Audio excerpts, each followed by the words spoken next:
here to show you how to install Viking's Indian Scout Universal Warrior Saddlebags in large size. As you can tell, the way that they package it is perfect to keep it from getting scuffed and getting from any liquids that might intrude during transit. You have the plastic over the saddlebags and you have the cardboard dividers so they don't hit each other. It also comes included with the installation instructions and also the bars to mount them on the fender of your Indian Scout 60.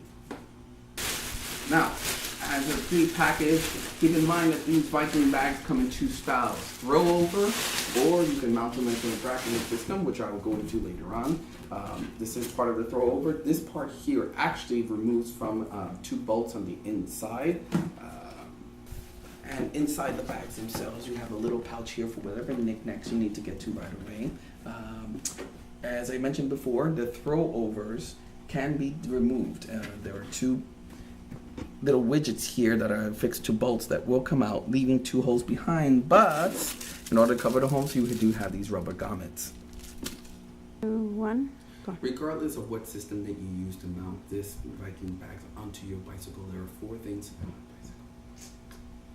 Pause. Ready? Regardless of the method that you decide to use in order to mount these Viking bags, regardless of the method that you decide to use to mount the Viking bags onto your motorcycle, there are four tools that are going to be essential for its installation. One of them being an adjustable wrench. I would go with at least 8 inches or more. You don't want to get too short because you're not going to have the leverage to kind of hold the bolt in place. You want to get yourself a flathead screwdriver. Also, you're going to need a marker in order to mark the locations on the back in which you're going to use the next tool, the drills. Now, you may need a drill bit at 3/8 or maybe 5/16, depending again on the type of installation and the hardware that you intend to use. As I mentioned before, the bags themselves come set up for throw-overs, but I'm going to install them on those easy brackets. Now, there are two bolts that are coming from the throw-over connections, and you just got to remove these wing nuts, these plastic wing nuts here, in order to get those bolts exposed, like so. And just simply pop out the throw-overs, and they come off. As you can see, the two bolts are there. So now the back is set up for brackets. Now, things you need to take into consideration before you decide to mount the bracket onto the back of the saddlebags itself. The first thing is that you got to measure that there's enough clearance between the top of the tailpipe and the bottom of the saddlebags themselves so that the heat coming off the tailpipe doesn't somehow melt the saddlebags. The second thing, of course, is the aesthetic view of the saddlebags. If you put them too high, then you have a saddlebag that essentially flows into the top of the passenger pillion, and you don't want that either. The bottom of the saddlebags themselves has this little strap. Now, this strap is used in conjunction with the with the shipped mounting hardware, and this is just so you could go ahead and tie it to the bottom of that mounting hardware. Since we're going to be mounting it on a bracket system, you simply just remove it with the clips that are here and put aside. You will need to figure out exactly where you're going to put the bracket within the bag itself. Now, keep in mind there are 4 different points here that you're going to need to marker off. What I use as a guide to do the measurement is the stitching that you see along here at the top and the stitching that you see along here at the bottom. Those are going to be my guidelines so I could center it and not have it perfectly level. Now my measurements are complete. I have it set up exactly the way that I want it mounted on my bike from the top to my bottom, and I've kind of aligned it so that I have the left to right as well.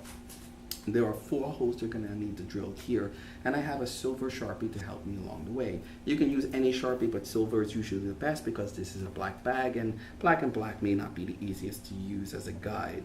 So when I've marked off my holes here, the next step is to pull out the appropriate drill and drill bit to drill the holes for the bolts. As you can see, I've now marked off clearly the 4 holes that I need to drill. I'm not going to use the holes that came with the bags themselves, so I'm going to use the rubber grommets that they included to seal that off. And there's a warning sign here, and I'll read it to you because I'm a safety nut. They're saying not to put more than 11 pounds in each of the bags, and make sure that when you do put in stuff in the bags that you distribute the weight equally from side to side. You want to use the brackets properly, obviously, and make sure that the fasteners that come along with it are also in place regardless of how you install it. 2, 1, go.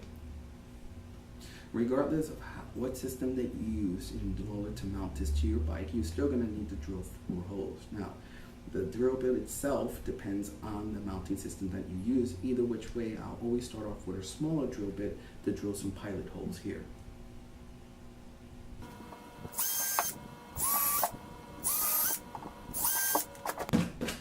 Pilot holes make it a little bit easier because they give you a little bit margin of error for the larger bit. So here we go.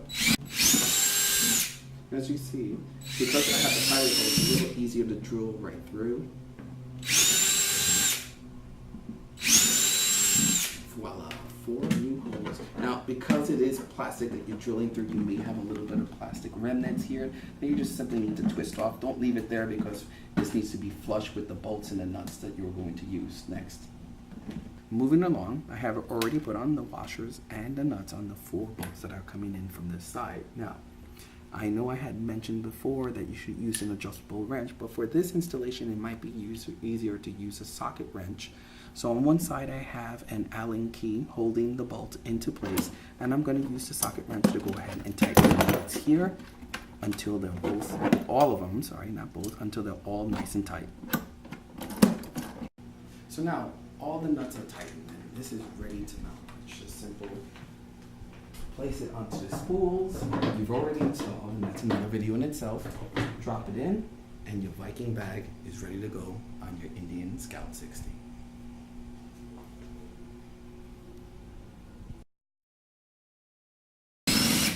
What's that? I'm not gonna film that shit. Moving along, I have already put on the applicable washers and nuts. I shouldn't even use that word. Cut. Yeah, I know. I don't know why you're using applicable.